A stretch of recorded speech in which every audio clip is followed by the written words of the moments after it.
এরি তুই পরে চলে এলি? হ্যাঁ আমি পরে চলে এসেছি। এবনি তোর জন্য একটা গিফট নিয়ে এসেছি। দেখি তুই কি এনেছিস, দেখা তাড়াতাড়ি। দাঁড়া আমি বার করি, দাঁড়া। এনে ধর।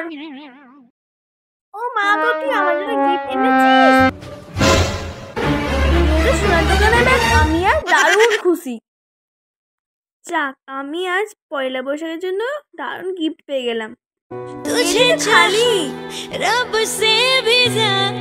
এই চেনটা তো খালি। এরে তুই আমায় খালি ব্যাগ দিলি, গিফট কই? তুই এটা একদম খালি ব্যাগ বলবি নে। আমি আমার বয়ফ্রেন্ডকে দিয়েছিলাম একটা সোনার হার, আর তোকে দিলাম আমি গিফটের ব্যাগ। তুই টাকা রাখবি, টাকা।